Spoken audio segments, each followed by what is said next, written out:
shakes, which is before 24 for one splits, and so that's 30 cents. And you know, like a 400 timer since then. And over the years, many people say, well, what can you do? What can I do for you? Anything, you know. And I really have never asked for anything, but now I'm done, you know, for the wealthy people in this room especially.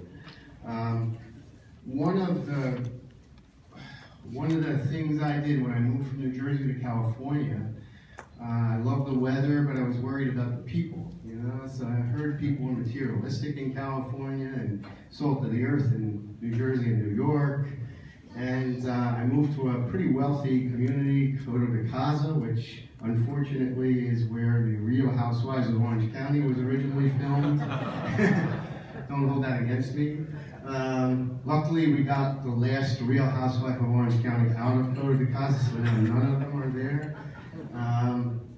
But I moved onto a block with some unbelievable neighbors. And, you know, you guys have met Dave and Pete, two of the greatest guys in the world, and then Tim Barbell.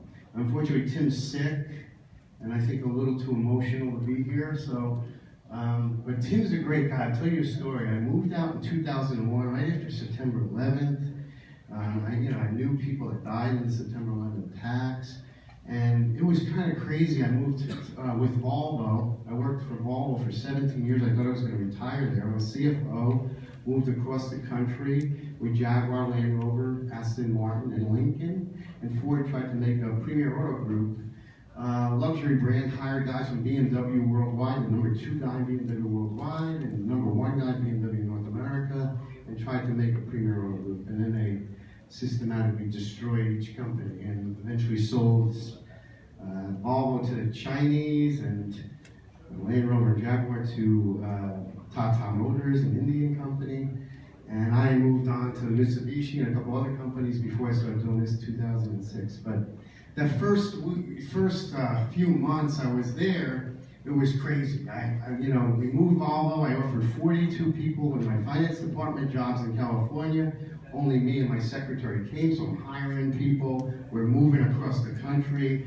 I also had the IT department, the customs department in New Jersey. I was working crazy hours. And then all of a sudden, my house starts leaking. And in New Jersey, we have basements, and all the pipes are in the basement. In California, there's no basements, and the pipes are under the ground, and there's something called a slab leak. And all of a sudden, water starts peeling out of the bottom of your house. And I'm like, what is this? Usually you would go in the basement and fix the pipe, and the plumber would come for about a half an hour. Well, it's not that easy. And so this plumber came from down the block, and he worked on my house for like 3-4 hours, and he dug this big hole in the garage, and he said, I don't know if I can find this leak.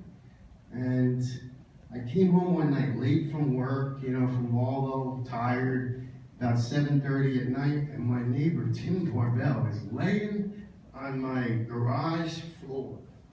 He has his hand and his head in this hole, and he's scooping up sludge, trying to help me, and I barely knew the guy. And I knew that this guy was one of the greatest neighbors you could ever have.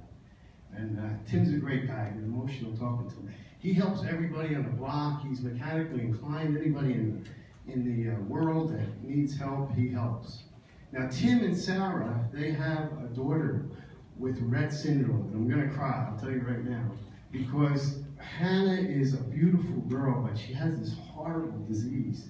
It doesn't allow you to walk, talk, move your arms. I mean, it's very, very difficult. She has all kinds of problems. And Tim is such a good father. He takes care of Hannah. He's never complained. And this disease doesn't have any funding. I mean, and it relates to us because they just discovered the gene that they think could cure this disease. But it's not like heart disease or cancer with all these huge multi-million-dollar campaigns. They barely have any money, maybe $35 million. I'll show a little bit about it. But I think the things we're all investing now, really there's an opportunity here. And they just did a phase 2 trial that was successful. I haven't even looked into the company. There might be an investing opportunity here, but most important, there might be an opportunity to help some of these girls. And it's mostly girls who have this. And I've gone to fundraising and seen the girls around.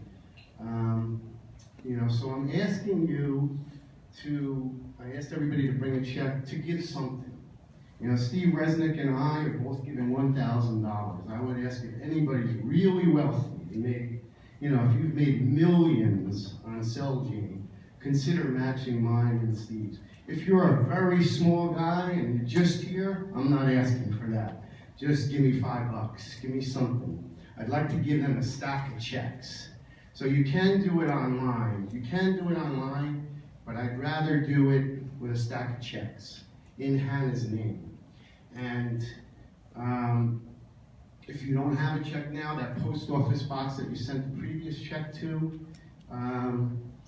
you can send it to that post office box. That'll still be open for a couple of months. If you send my emails to 50 people, a lot of people told me, you don't know how many of my friends you've helped. Please ask them to do the same. A lot of you guys know Just Hanging, Sandy Wall. He wanted to create an annual giving fund on the Celgene message board. So I'll be following up this on all the message boards that I post and be asking everybody else that's not here to do the same. Let's see what we can raise for this charity. And it'll be so much better than if you give to one of these big charities that's already got hundreds of millions of dollars. There's pamphlets in the back of the room. Who do you make that check to? What is it? Who do you make Rett Syndrome Foundation, I think. It should be on there, but the Rett Syndrome Foundation, I think it is. But we'll double check that. It should be in that pamphlet or on the website there. Let me just go over a little bit of this presentation.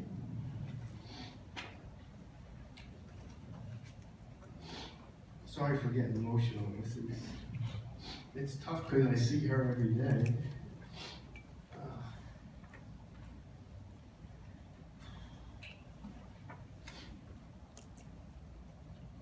Doing good, Rob. Doing good. It's a non-inherited genetic disease, and it's a neurological disease. And here's the key point. It's debilitating. It affects normal girls between the ages of 6 and 18 months, and that's when they find out something's wrong. And but they've now found it's caused by a mutation of MECP2 gene. So think about what we were talking about with all of this gene therapy. I think they'll be able to do something about this. I really do, if they could get a little funding. So maybe we can help.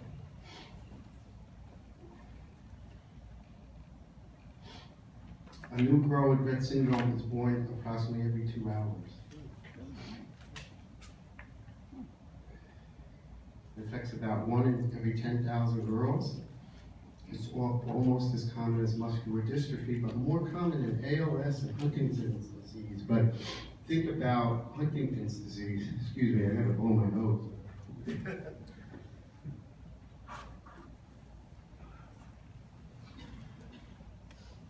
Okay, sorry about that.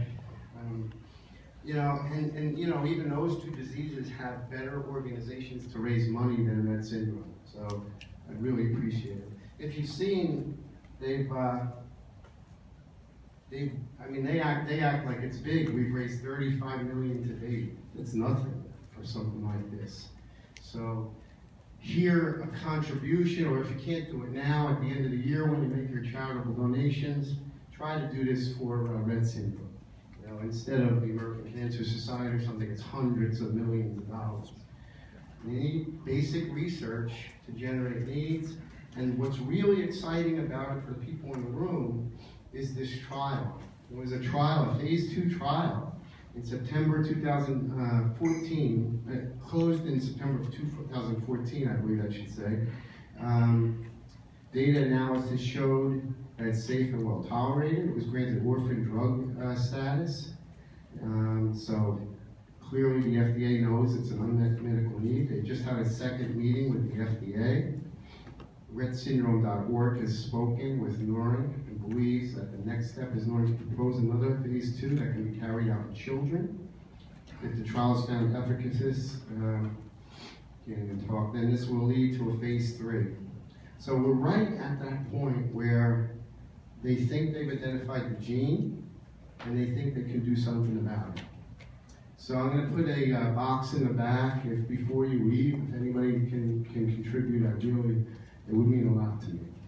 Now, because of that, and for the people that donated to this meeting too, I had asked people, I wanted to include people in this meeting. Once I knew it was going to be big enough that we were going to have presentations, I wanted to include,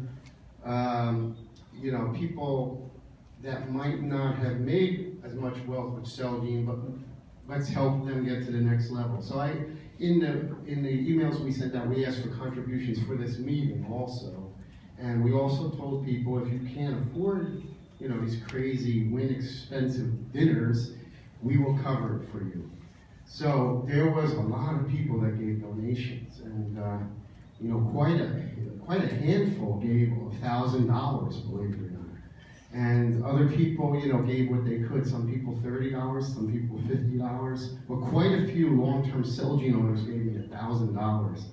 And I thought, we had an excess, a big excess, until last night. Until last night, you guys drank a lot of wine, and when we spent that excess, the wine bill was like $8,000. So I originally wasn't going to collect, but the other thing we're going to do is we're going to ask you to give $10 cash in a box, and we're going to get Mark Moran to bet the Kentucky Derby and try to win some money, and we'll put that towards the overreach. So we wiped out all our surplus. I thought we were going to have a surplus to invest for the next meeting, but we wiped that out. So there's 3 kind of people that are contributing. Anybody who gives $10, anybody who gives to Rett Syndrome, and anybody who donated money to this meeting.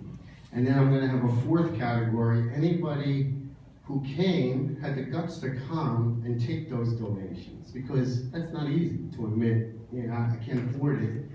So those 4 people, I want you to we're going to have a raffle for some really good show tickets for tonight and tomorrow. And some people have shows that might not work for them, but we're going to have some show tickets. We got 2 sets of 2 for Jersey Boys. One is Sunday at 7 p.m. and the other is Sunday at 7 p.m. One is Mezzanine, one is